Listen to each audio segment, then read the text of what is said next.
여러분 설 잘 보내셨죠? 그래서 지난주에 못 보던 분들 오늘 이렇게 또 뵙게 되어서 참 좋습니다. 오늘까지 안 오시는 분들이 계세요. 그분들은 명백한 가라지들입니다. 교회에서 치리 준비하십시오. 설 저도 고향에 잘 다녀왔는데 설 되니까 생각보다도 돈을 써야 될 일들이 많더라고요. 여러분들도 그러셨죠? 아이들 세뱃돈도 주고 이래야 되고 주고받고 하면서 어떻게 흑자를 내셨습니까? 우리 집은 한 50만 원 정도 흑자를 내서 왔습니다.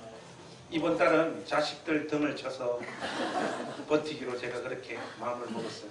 저도 우리 형제들 이렇게 다 모였는데 우리 형제들은 우리 누나들이 또 홈페이지 들어와서 설교를 들을지 모르겠는데 거의 다 거지들이에요. 근데 또 밥은 또 더럽게 비싼 걸 또 먹더라고요. 그래서 이 밥값을 누가 낼까 보니까 낼 사람이 안 보여요.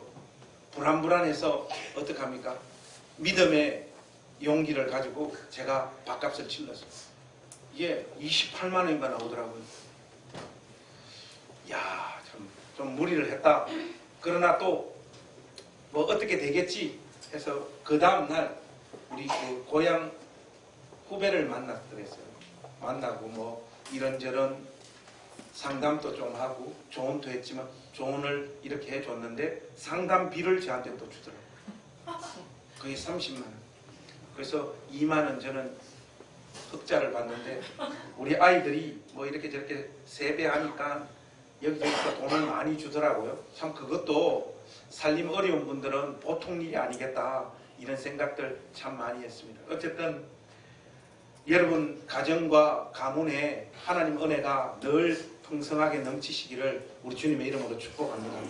오늘 이 비유 설교는 원래 지난주에 했어야 될 설교인데 지난주에 사람들이 자리를 많이 비울 걸 예상해서 따뜻한 마음으로 여러분들을 배려하기 위해서 지난주는 다른 설교를 하고 오늘 여러분들과 함께 선한 사마리아인의 비유를 살펴보고자 합니다.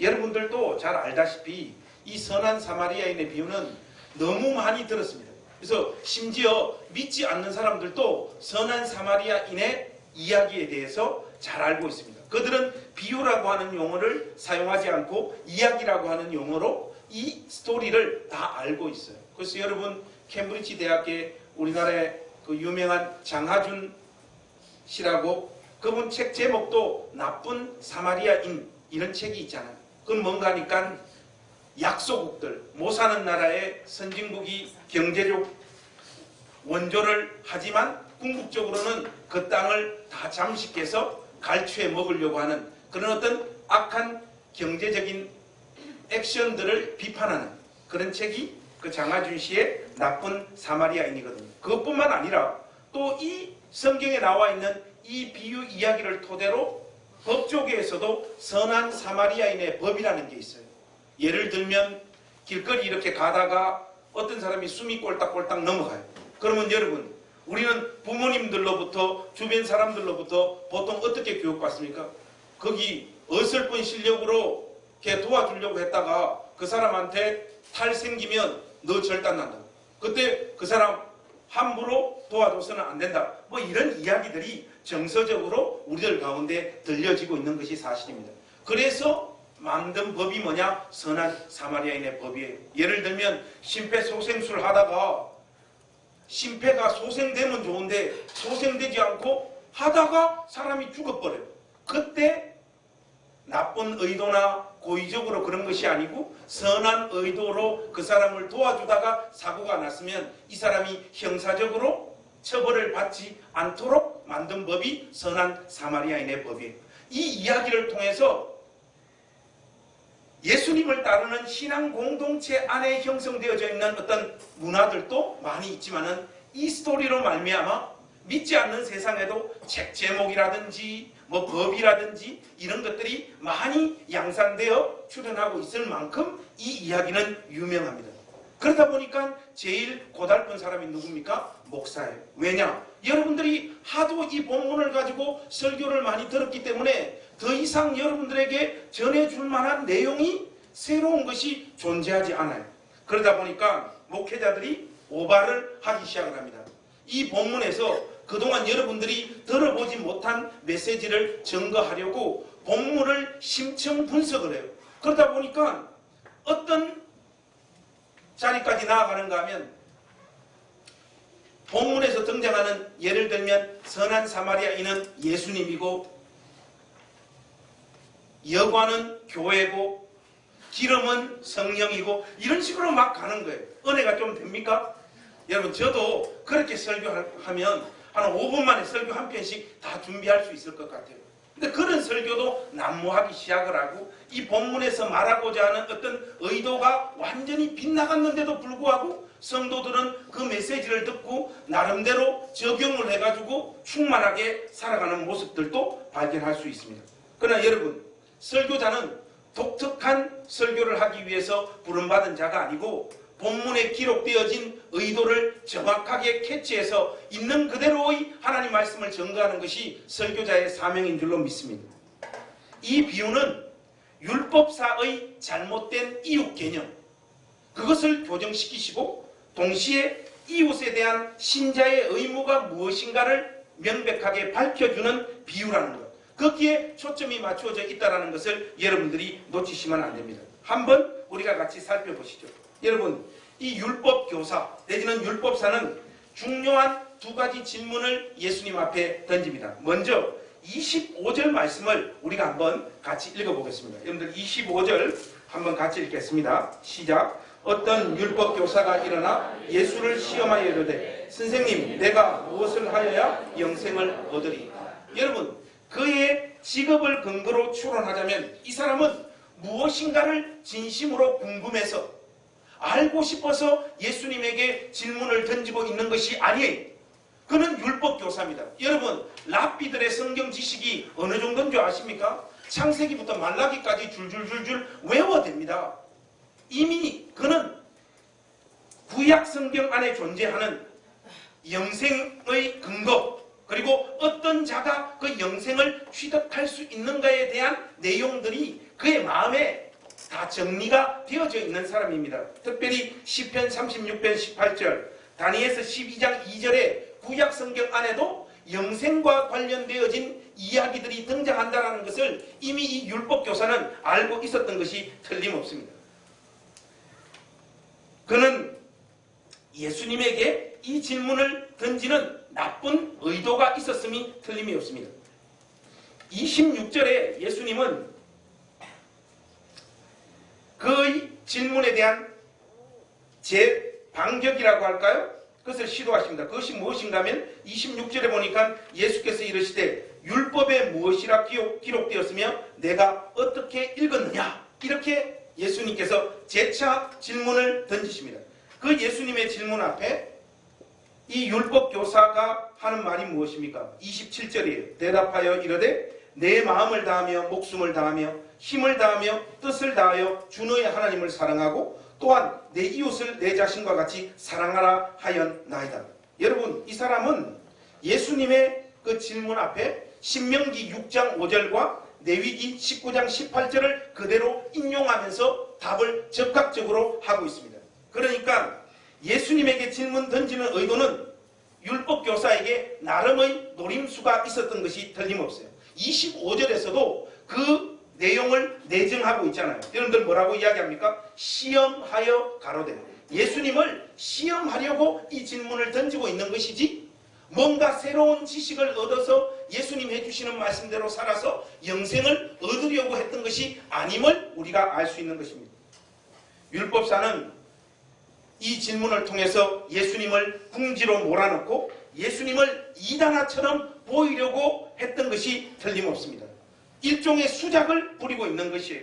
예수님께서 이 세상에 오셔서 살아내셨던 그 삶의 모습들, 그리고 하나님 나라의 복음을 선포하신 그 메시지의 내용을 근거해 봤을 때 이 율법교사는 도저히 예수님의 삶과 메시지를 인정해 줄 수 없는 마음이 그의 마음 가운데 있었던 겁니다. 율법의 정통한 지식을 근거로 했을 때 예수님은 명백한 이단아였고 그 이단아를 무사람들 앞에서 명명백백하게 드러내고 증명하고자 했던 것이 무엇을 해야 영생을 얻을 수 있습니까? 하는 이 질문이었던 것이죠. 예수님을 그냥 내버려 두었다가는 자신들의 밥그릇이 다 날아가 버릴 그런 판국에 내몰린 상황에서 그들이 취했던 아주 나쁜 의도를 가진 하나의 행동이라고 볼 수 있습니다. 그들의 의도를 다 파악하고 계시는 예수님께서 그들의 속임수에 넘어가실 리가 없죠. 28절을 통해서 그러면 율법사 네가 답한 그대로 살아라고 예수님은 재차 응답을 하십니다. 성경에 명시적인 언급은 없지만 아마도 율법사는 예수님 앞에 나아올 때 플랜 A와 플랜 B를 가지고 나왔던 것 같아요. 플랜 A가 좌절되었을 때 플랜 B를 끄집어내어서 끝까지 물고 늘어지리라, 이 계획들이 있었던 것 같습니다. 28절까지는 율법교사가 가졌던 자기의 노림수와 의도에 예수님께서 걸려들지 않았던 것 같아요. 그래서 이 율법교사는 플랜 B를 끄집어듭니다. 그게 뭐냐? 29절이에요. 여러분들 29절도 이렇게 나와 있습니다. 여러분들 29절 같이 한번 읽어보겠습니다. 시작. 그 사람이 자기를 옳게 보이려고 예수께 여짜오되 그러면 내 이웃이 누구오니까? 이번에는 이 율법교사가 목표를 바꿔요. 점수를 따는 것, 자기 의를 드러내는 방향으로 질문의 방향타를 바꿉니다. 그러나 그의 목표는 궁극적으로 보면 바꾸어졌다라고는 볼 수 없습니다. 자기를 옳게 보이려고 성경이 그렇게 말하고 있죠. 이 말은 예수님과의 공개 대면에서 자기가 승리하고 이겼다라는 것을 확인하고 싶었다는 말이에요. 자기가 생각했던 그 이웃 개념, 그 이웃들에게 자기는 처음부터 잘 섬기고 잘 살아왔음을 확인받으면서 동시에 자기의 지식의 옳음을 만천하에 증명하고 싶었던 것입니다. 자기의 지식이 옳음이 증명되어지면 예수님은 자동적으로 이단아가 되어버리는 것이죠. 율법사의 마지막 히든카드는 예수께 여짜오되 그러면 내 이웃이 누구오니까? 이것도 역시 율법교사는 자기 이웃이 누군가가 이미 자기 나름대로 다 정리가 되어져 있는 상황입니다. 여기도 아주 나쁜 의도와 노림수가 깔린 질문이에요. 이 말은 예수여, 당신이 하는 짓을 보면 당신은 이웃에 대한 개념을 잘못 이해하고 있는 것 같소 하는 말입니다. 자기가 생각하는 이웃에 대한 개념이 없으면 절대로 이런 질문을 던질 수가 없는 것이죠. 옳게 보이려고 했다는 것은 예수 당신의 삶과 내 삶을 비교했을 때 율법에 더 정통한 이웃에 대한 이해는 나에게 있다. 하나님께서 우리에게 누가 우리 이웃이 되어야 되느냐 하는 그 바른 지식과 관련해서는 당신이 선포하는 메시지와 삶보다는 내가 구약 성경을 이해해서 가지고 있는 이 지식이 더 옳습니다라고 하는 복선이 달려있는 것입니다. 여기서 1차적으로 우리가 한번 다시 정리를 해보십시오. 율법교사는 상당히 불순한 의도로 예수님에게 두 가지 질문을 던지고 있습니다. 이 선한 사마리아인의 비유를 제대로 해석하기 위한 핵심적인 질문 두 가지는 금방 우리가 살펴보았던 25절과 29절이에요. 이 율법교사는 자기의 율법에 대한 지식과 이해가 예수님의 가르침보다 더 정통이며 그 정통한 이해에 기초하여 제대로 자기는 삶을 살고 있다는 것을 뻐기고 증명하고 싶었던 것입니다. 그 의도를 가지고 지금 예수님께 나와 이런저런 질문을 던지고 있는 것이에요. 이 율법교사의 마지막 질문에 대한 예수님의 답변이 무엇입니까? 오늘 본문에 등장하고 있는 선한 사마리아인의 비유입니다. 그러면 내 이웃이 누구니까? 하는 이 질문에 예수님께서 이 비유를 통하여 답변하고 있는 것입니다. 이 질문에 대한 답이 여러분들도 잘 알고 계시는 강도 만난 이웃 이야기입니다. 자, 여기에서 우리 행신교회 식구들의 실력을 한번 확인해 보겠습니다. 자, 여러분, 여기에 등장하고 있는 구체적인 스토리는 제가 여러분들에게 다시 언급을 안 해도 될 것 같아요. 그런데 이것만 한번 여쭈어 보겠습니다. 여러분, 예루살렘에서 여리고로 가다가 강도를 만나 옷을 벗김당하고 다 두들겨 맞아서 거의 죽게 되어진 이 사람은 이스라엘 사람일까요? 유대인일까요? 아니면 사마리아인일까요?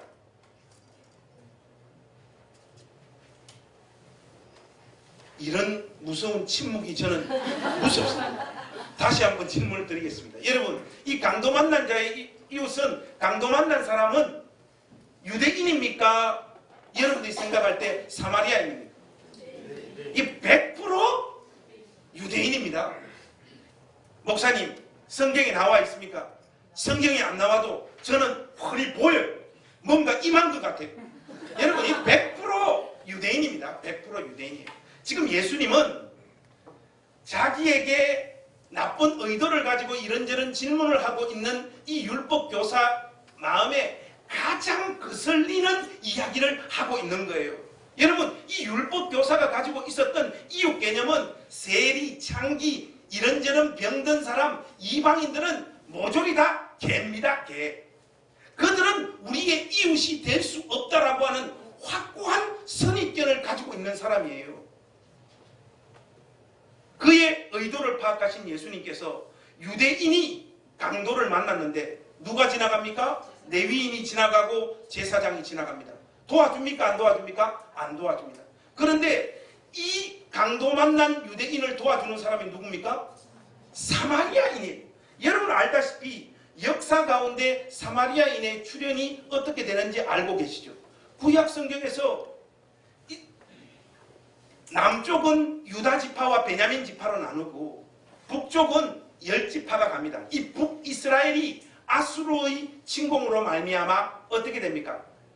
다 쫄딱 망합니다. 그래서 똑똑하고 잘나고 귀족 같은 사람들은 전부 다 붙잡혀서 가요. 그 땅에 남는 사람은 누구냐? 저와 여러분과 같은 민초들만 남습니다. 저도 민초지만 아마 외모 때문에 끌려갔을 가능성이 많을 것 같아요. 어쨌든 그 땅에는 다 가난하고 소외되고 이름 없는 불쌍한 민중들만 남아요. 그런데 아수르가 어떤 정책을 취하는가 하면 전쟁을 통해 가지고 정복했던 자기의 식민지 사람들을 이 북이스라엘 땅에 전부 다 집단 이주를 시켜버립니다. 그러니까 이 북쪽에 있었던 이름 없는 유대인들 중에, 사마리아인들 중에 수많은 사람들은 그냥 외국 사람들하고 섞여서 같이 살다가 아이도 낳고 하다가 혈통에 혼합이 온 사람들이 누구냐? 사마리아인들. 근데 여러분, 유대인들은 혈통의 단일성을 얼마나 중요하는지 몰라요. 그래서 예수님께서 이 세상에 오셨을 그 시절만 해도 유대인들은 사마리아인 이러면 그냥 개입니다. 개. 저들은 하나님의 언약 백성이 될 수 없다라고 하는 확고한 신념을 가지고 있었단 말이에요. 그 정신에 사로잡힌 자가 누굽니까? 유대인들이고 그 대표가 누굽니까? 율법 교사잖아요. 이런 율법 교사에게 예수님께서 지금 하고 계신 이야기가 뭡니까? 강도 만난 놈이 유대인인데 그 유대인을 도와주는 사람이 누구라고요? 사마리아인이라고 하니까 이거 완전 미칠 노릇 하는 거예요. 그의 마음에 가장 이질적이고 듣기 싫고 거슬리는 이야기를 예수님께서 하고 계시는 거예요. 그 이야기를 전달하고 난 다음에 예수님은 그의 숨통을 끊어버립니다. 여러분, 이 말씀 한번 보시죠. 어디로 가시는가 하면 36절입니다. 36절 말씀 우리 한번 같이 읽겠습니다. 36절 한 목소리로 읽겠습니다. 시작. 내 생각에는 이 세 사람 중에 누가 강도 만난 자의 이웃이 되겠느냐. 여러분, 율법교사는 예수님을 향해서 누가 나의 이웃입니까? 이렇게 물었는데 예수님의 답변은 뭐냐? 재차 물으시는 질문은 뭐냐? 내 생각에는 이 세 사람 중에 누가 강도 만난 자의 이웃이 되겠느냐? 율법교사는 누가 나의 이웃입니까? 하는데 예수님은 이 강도받고 고통당하는 자의 이웃이 누가 되겠느냐? 이렇게 묻고 있습니다. 사변적으로 누가 나의 이웃인가? 이런 거 저런 거 처음 묻지 말고 지금 고통과 아픔 가운데 있는 형제들의 이웃이 되라고 예수님은 촉구하고 있는 것이죠. 그래서 37절 말씀해 보면 이르되 자비를 베푼 자이니라.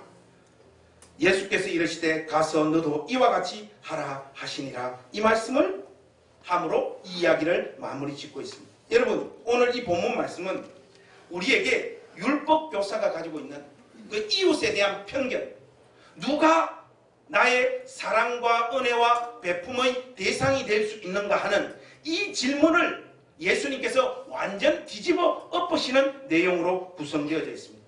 한마디로 율법 교사 가운데 자리 잡혀 있는 그 선입견, 그 편견으로 말미암아 누구에게 우리의 사랑과 은혜를 베풀어야 할지가 막혀져 버린 이 상황을 예수님은 이 이야기를 통하여 선명하게 재정립하고 계신 거죠. 여러분, 인간은 율법 교사만 이런저런 편견을 가지고 있는 것이 아닙니다. 저와 여러분들도 살면서 경험한 삶의 경험들, 부모님들로부터 전달받은 가치관, 이런저런 것이 섞여가지고 지금도 어마어마한 편견들을 가지고 살아갑니다. 저는 여자를 볼 때 뭘 제일 먼저 보는가 하면 청순미를 봅니다. 일단 보는데 얼굴이 안 청순하다. 그럼 저는 끌리지 않아요. 우리 집사람 보면 좀 청순하죠? 그런데 저에게는 여자가 아무리 청순해도 여자가 매니큐어를 했다든지 선글라스를 꼈다든지 파마를 해버리면 안 봅니다. 여러분, 제가 매니큐어라든지 파마라든지 선글라스 한 여자를 왜 도저히 수용하지 못할까요? 이 편견은 어디에서 왔을까요? 따져보니까요, 없습니다. 그냥 싫은 거예요. 초절정은 네일 아트 한 여자는 도저히 그리스도의 사랑을 얻어 안 되는 거예요. 여러분, 편견에 무슨 논리적인 이유가 있습니까? 편견에 그냥이죠, 그냥. 근데 여러분, 이 편견이 전염되더라는 거죠. 전염돼요. 아들에게 전염되고 교회에 있는 어떤 특정한 권속들에게 전염되더라는 거죠. 제가 이 상태만 보면 거의 정신병자 수준인데 또 다른 저의 삶의 내용과 국면에서는 제법 매력 있는 요소가 있는 사람이잖아요. 아닙니까? 그렇기 때문에 그 매력적인 요소로 말미암아 제가 가지고 있는 편견에 어떤 사람들은 동의하기 시작을 하는 거예요. 사람에 대한 편견, 물건에 대한 편견, 음식에 대한 편견들이 존재합니다. 그리고 이건 전염돼요. 여러분, 제가 먹지 못하는 음식들이 있는데 뭐냐? 짱어. 병원 있을 때 누가 짱어를 가지고 왔어요?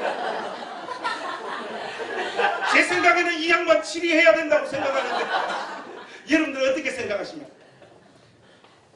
냄새 안 나라고 뭐 소스도 가져왔는데 그 소스 때문에 더 못 먹겠어요. 제가 보면 못 먹는 음식이 뭔가 하면 짱어, 그리고 개고기, 순댓국.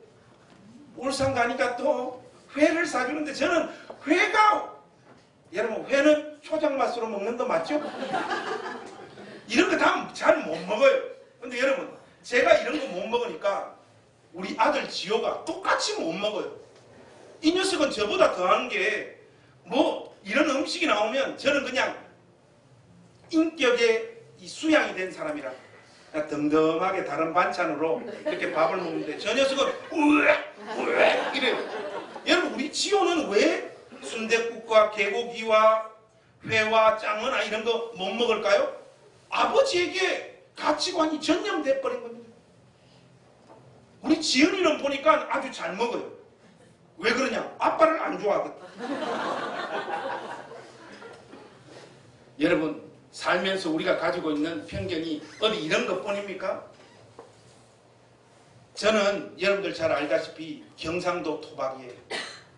어릴 때부터 부모님으로부터, 형님으로부터, 선배들로부터 무슨 이야기 듣고 살았는가 하면 전라도 사람들은 사기꾼이다, 뒤통수 치고, 의리 없고, 야비하고, 절대로 전라도 여자하고 결혼하면 안 되고, 전라도 사람들하고 사업하면 안 된다고 어릴 때부터 아주 귀에 인이 박히도록 교육을 받았어요.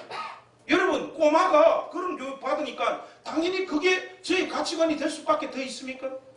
그렇게 쭉 자라가지고 저의 자의식이 생겨서 어른이 돼서 이렇게 보니까 사기꾼들하고 어리 없는 놈들하고 제일 많이 모여 사는 곳이 경상도더라고요. 목사님 데이터 있습니까? 데이터 있죠. 경상도 인구가 제일 많지 않습니까? 우리 국회의원 지역구만 해도 경상남북도 합치고 대구, 부산, 울산 합치면 67개예요. 여러분, 제주, 충청, 강원, 전라 합쳐야지 지역구가 67개입니다. 저기에 사기꾼이 제일 많은 건 확실합니다. 여러분, 인간의 죄성이라는 것이 보편적인 건데 어떻게 특정한 도시 사람들은 다 의리가 있고 특정한 도시 사람들은 다 사기꾼이고 야비하고 말이 되는 겁니까? 근데 이런 것들에 뭡니까? 맞다고 한평생을 살아가는 사람들이 있어요. 우리가 남이지 그러면 뭐 친척입니까? 전염된다고 했죠. 어디로 전염됩니까? 위에 강원도 등신들 똑같이 그렇게 살아요. 우리 사위 보면 우리 경상도가 3명이고 강원도 출신이 2분인가? 하여튼 그런데 이 강원도 사람들도 가지고 있는 의식이 경상도하고 비슷해요. 여러분, 신앙은 관념적인 게 아니고요. 우리 가운데 뿌리 깊이 자리 잡혀져 있는 주님께서 용납하시고 인정할 수 없는 인간적인 편견이 박살나는 것이 우리의 신앙의 목표가 되어야 됩니다. 특정한 사람들, 특정한 지역 사람들을 향한 여러분들이 가지고 있는 이런저런 핑계들이 우리 주님의 베푸시는 놀라운 은혜로 말미암아 산산조각 나는 한 해가 될 수 있기를 우리 주님의 이름으로 축복합니다. 여러분 혹시 앵무새 죽이기라는 책 읽어보셨어요? 여러분들 이 책에 보면 주인공이 몇 명 나와요. 스카웃, 잼, 그리고 얘 둘이는 지오 지연이처럼 오빠 동생 사이고, 그리고 얘들 친구 중에 한 명이 딜이라고 하는 애, 이 꼬마가 3명이 나와요. 얘들이 한 10살 정도 됩니다. 그리고 이 아버지가 잼하고 스카웃의 아버지가 변호사예요. 근데 이 이야기에 뭐 이런저런 중요한 장면이 많은데 가장 결정적인 장면이 2가지가 있습니다.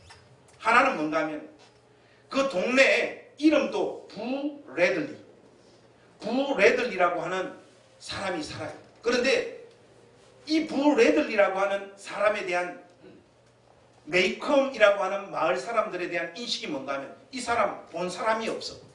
그러다 보니까 사람들 사이에 어떤 소문이 나도는가 하면 날고기를 그냥 뜯어서 먹는다 하더라. 이 마을에서 범죄가 일어난 거 모두 다 부 레들리가 했다 하더라. 그리고 얼굴에는 엄청난 큰 상처를 가지고 있다 하더라. 뭐 이런저런 흉흉한 소문이 이 사람을 향해서 막 번져나갑니다. 그런데 아무도 부 레들리를 본 사람이 없어요. 그러나 그의 집이 어딘가는 알아요. 그래서 이 책에 등장하는 3 아이들이 어떤 놀이를 하고 노는가 하면 무섭잖아요, 여러분. 어마어마하게 무섭잖아요. 무서우니까 아이들이 부 레들리 집에 빨리 뛰어가가지고 그 집 담장을 짚고 빨리 도망오기, 뭐 이런 게임을 하고 놀아요. 그리고 편지를 적어서 낚싯줄에 매달아가지고 담장을 넘겨가지고 부 레들리에게 편지도 보내고 하는. 그런데 부 레들리 집 앞에 크다란 나무가 하나 있어요.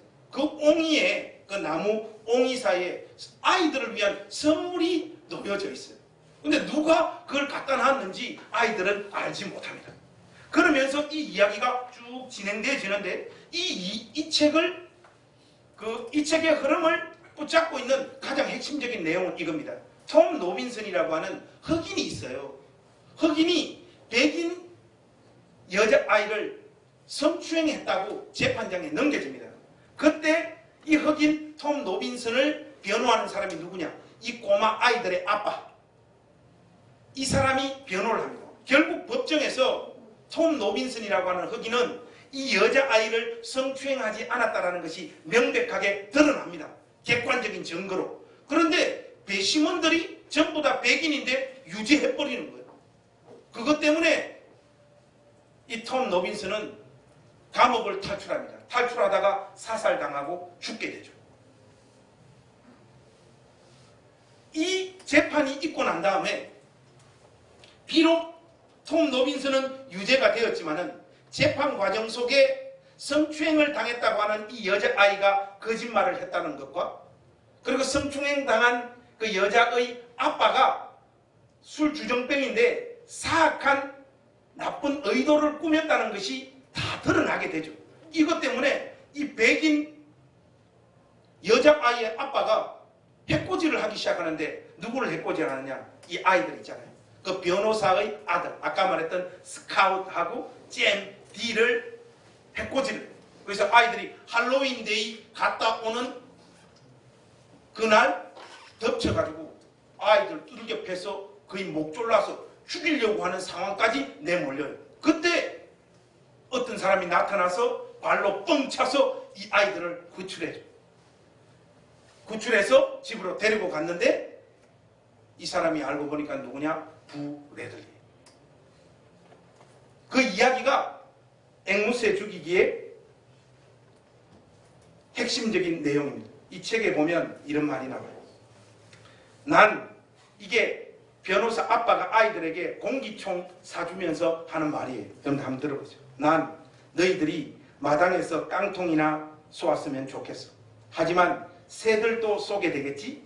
맞출 수만 있다면 어치새 같은 것은 원하는 대로 쏘아도 좋다. 하지만 앵무새를 죽이는 것은 죄가 된다는 걸 명심해라. 이 말이에요. 이게 어치새는 쏘아도 되는데 앵무새는 쏘지 말라고 하는 말이 뭔가 하면 이 책의 제목이 되죠. 뭔가 하면 앵무새는 사람한테 해코지를 하지 않는다는 거예요. 낭낭한 목소리로 사람들 향해서 노래를 불러주기만 하지 인간에게 그 어떤 해도 입히지 않는 앵무새는 죽이지 말라. 그 메시지가 여기에 담겨져 있습니다. 이런저런 중요하고 의미 있는 문장이 많은데 저는 이 책을 읽으면서 제 마음 가운데 왔던 가장 감동적인 문장이 이거였습니다. 내 생각에는 오직 한 종류의 인간만이 있을 뿐이야. 그냥 사람들 말이지. 그 변호사가 하는 말. 여러분, 저와 여러분들 안에 자리 잡고 있는 편견들이 얼마나 무서운 건지 아십니까? 그리스도인들이 가지는 편견. 여러분 한번 보세요. 율법 교사도 두말할 나이도 없지만 예수님 이야기에 등장하는 레위인과 제사장, 그들이 강도 만난 이웃을 도와주지 않았던 이유, 그럴듯한 이유를 어디에서 가지고 왔습니까? 하나님 말씀에서 가져온 거예요. 레위인과 제사장들은 시체 만지면 안 되잖아요. 정결법상. 하나님 말씀을 동원해서 하나님 원하시는 일을 하지 않고 있다 이 말입니다.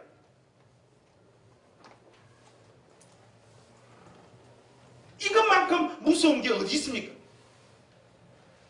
하나님 말씀대로 살지 않는 핵심적인 이유를 하나님 말씀을 동원해서 지키지 않는 거예요. 그래서 여러분, 정결법이다, 안식일법이다, 이런 숱한 율법을 동원하여 인간을 짓밟는 일들이 성경 안에 숱하게 벌어지고 있고, 예수님은 그 사실에 대하여 공격하고 있는 것을 우리가 확인할 수 있지 않습니까? 오늘날 교회도 마찬가지입니다. 여러분, 교회 다니는 사람들 중에 믿음 제일 좋은 사람 누굽니까? 교회 처음 온 사람들이에요. 무슨 말인가 하면 이상한 구도가 펼쳐진단 말입니다. 신앙생활을 하면 할수록 인간들이 더 망가집니다. 여러분들 그런 거 못 느끼십니까? 자, 우리 교회도 한번 조사해 보겠습니다. 나는 신앙생활 한 지 30년 넘었다. 손 한번 들어주십시오. 난 한 30년 된 것 같아. 이분들은 다음 주부터 출석을 정지하도록 하겠습니다. 여러분, 왜 우리가 예수를 오래 믿으면 믿을 수가 없어요? 각종 제자 훈련과 성경 공부를 하면 할수록 우리 마음이 사람들에 대하여 더 너그러워지고 따뜻해지고 그 사람들을 품는 것이 아니라 우리가 가진 지식으로 그러면 안 되고 그러면 이래야 되고 왜 이런 재수 없는 인간이 점점 되어가냐 말이죠. 하나님 말씀을 들으면 들을수록 여러분 안에 이상한 편견들이 자리 잡고 있단 말이죠. 믿음 제일 좋은 사람들이 누굽니까? 여러분들이 인정하지 않겠지만 목사들 아니겠습니까? 목사들이 노상하는 거 뭐예요? 교단 가르는 거 아닙니까? 제가 이번에 고향 가서 우리 후배들하고 앉아서 이야기를 하다 보니까 너 요즘 교회 어디 다니냐니까. 너 장로교 출신이잖아. 내가 그러니까 형님 제가 장로교는 맞는데 그냥 장로교는 아니래요. 너가 이단 다니냐니까. 아 절대로 이단 아니고요. 장로교 중에서도 진짜 정통으로 그 개혁주의를 추구하는 목사님이 있거든요. 근데 이 정통으로 개혁주의를 추구하는 그 목사님이 조금 이상해지셔서 우리가 나왔어요. 나왔는데 우리끼리도 더 본질을 추구하다 보니까 또 거기서 갈라졌는데 내가 학상놈 새끼 차 마시다가 엎어버리려고.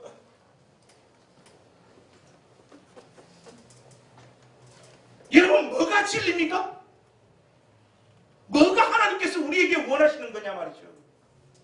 고통당하는 아픔 가운데 있는 사람을 섬기지 못하는 복음은 우리 주 예수 그리스도께서 우리에게 전해주신 복음이 아닙니다. 여러분들이 그 아무리 신앙생활 열심히 하고요, 이런저런 프로그램을 하고요, 성경적인 지식들로 가득 찼다고 할지라도 여러분 마음 가운데 아픔과 고통 가운데 있는 사람들을 섬기고 같이 아파하려고 하는 마음들이 자라고 있지 않다면 여러분들은 예수를 잘못 믿고 있는 것입니다. 여러분들도 20년 30년 그렇게 예수 믿어봐야 살면 살수록 믿으면 믿을수록 예수 믿는 본질을 모르게 되는 자리로 여러분 삶이 내몰릴 거예요. 사랑하는 우리 행신교회 가족 여러분, 우리 교회 안에 이런저런 성경적인 지식이 좀 부족하고 이런저런 문화들이 좀 어설프고 교회가 역동적이지 못한 모습이 있다고 할지라도 주님이 우리 가운데 주신 이 심장으로 아파하고 고통 가운데 있는 사람들을 향하여 같이 울 수 있는 믿음이 있기를 주님의 이름으로 부탁합니다. 그것이 신앙의 본질입니다. 우리가 가지고 있는 이런저런 핑계로 이런 사람은 도와주면 안 돼, 저런 사람은 교회 와서 안 돼, 저런 사람은 필요 없어. 여러분 이런저런 모든 핑계들이 주님의 은혜로 다 부서지고 녹아지는 복된 주일이 될 수 있기를 우리 주님의 이름으로 축복합니다. 여러분들 우리 마지막으로 하나님 말씀 한 구절만 같이 읽겠습니다. 어디로 가느냐? 베드로전서 4장 7절 8절.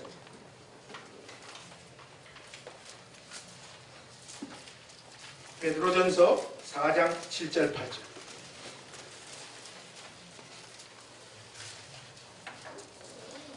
우리 한번 같이 읽겠습니다. 시작. 만물의 마지막이 가까웠으니 그러므로 너희는 정신을 차리고 근신하여 기도하라. 무엇보다 뜨겁게 사랑할지니 사랑은 허락한 죄를 덮는다. 여러분 객관적으로 볼 때 어떤 형제와 자매가 가지고 있는 모습이 설령 죄라고 할지라도 그 죄를 향하여 여러분들이 뜨거운 심장으로 나아갈 때 그 죄의 권세도 꺾이고 허다한 죄도 다 덮여질 줄로 믿습니다. 중요한 것은 우리 가슴에 주님 주신 사랑이 없는 것입니다. 여러분들 안에 정말로 삐뚤어져 있는 사람을 바라보는 여러분 경험, 여러분들이 주워들은 이런 상식에 근거한 왜곡된 편견들이 부서질 수 있기를 바랍니다. 여러분들 편견은 한 사람의 인생을 다 망가뜨립니다. 저희 집사람이 저하고 결혼을 했잖아요. 어쩔 수 없이요. 제가 우리 집사람한테 물었어요. 여보, 총각 때 나의 어떤 면이 그렇게 매력이 있었냐 물어보니까 우리 집사람이 그래요. 야, 당신은 정말로 나는 박력 보고 결혼했다. 뭔가 책임을 질 사람 같다는 거예요. 그래서 저희 집사람하고 저하고 15년을 지금 같이 살았습니다. 우리 사람이 저한테 하는 말이 뭔가? 세상에 등신 중에도 이런 상등신. 박력이 어디 있습니까? 설교 시간에나 박력이 있지. 누구한테 아무 소리를 못한다는 거예요. 전혀 겉으로 보이는 것과 전혀 다른 어떤 것이 당신한테 있다는 것을 교인들이 어떻게 알겠냐 그러는 거예요. 여러분, 제가 겁이 얼마나 많은 사람인 줄 압니까? 금요일 날 저기 동신교회 기도원이라고 양주에 지난번 지방에 몸담고 있었던 청년들이 수련회 한다고 설교하러 오라 해가지고 갔어요. 날이 좀 맑으면 좋았을 텐데 비도 많이 오지 않고 부슬부슬. 그러니까 안개가 또 쫙 깔리는 거예요. 근데 보통 기도원 가는 길이 산길이라 어느 정도 예상은 했고 한 2, 3분 가면 차 속도로 기도원이 나올 것 같은데 길이 꼬물꼬물 비는 쫙 안개는 쫙 2분 3분 가도 불빛 하나 볼 수가 없는데 한 5분쯤 가니까 내 뒤에 누가 있는 것 같은 거예요. 이거 자꾸 이게 불안한 거예요. 불안해. 백미를 봐도 막 불안하고 한 7분쯤 가니까 진짜 막 식은땀이 쭉쭉쭉쭉. 누굽니까? 여러분의 목사님입니다. 박력이 어디 있습니까? 박력이. 여러분이 교회 안에서 만나는 특정한 사람들, 여러분들의 경험과 여러분의 판단으로 저 사람은 이런 사람일 거야 라고 가진 그 생각이 부서져야 됩니다. 우리는 뜨거운 심장으로 만물이 가까움을 볼수록 더욱 뜨겁게 사랑하라고 요청하신 이 그리스도의 계명을 붙잡으십시다. 여러분, 이 복된 주일날 오늘 우리가 해야 될 신앙의 결단은 뭐냐? 내 마음 가운데 수용이 안 되는 사람, 내 마음 가운데 벽을 끊어놓고 저 사람하고는 말 별로 안 하게 애매한 줄타기로 교제의 끈을 이어가야 되겠다라고 마음먹은 사람, 불편한 이런 모든 것들이 종식되어지는 복된 주일이 되어지시기를 우리 주님의 이름으로 부탁합니다. 선한 사마리아인이 바로 여러분 자신들이 되어줄 수 있기를 우리 주님의 이름으로 축복합니다. 기도하십시오. 하나님, 우리의 짧은 인생살이를 통해서 가지고 있는 우리의 상식과 우리의 판단과 우리의 생각들, 특별히 사람을 향하여 가지고 있는 무서운 편견들, 나의 이웃이 될 수 있는 사람은 적어도 이 정도는 돼야 된다라고 하는 이런 생각들이 주님의 은혜로 다 부서질 수 있도록 은혜 베풀어 주시옵소서. 하나님, 이 행신 침례교회 안에 편견이 무너지고 그리스도의 사랑으로 가득 차는 놀라운 은혜의 역사가 있도록 우리 모두들과 함께하여 주시옵소서. 예수님의 이름으로 기도하옵나이다. 아멘.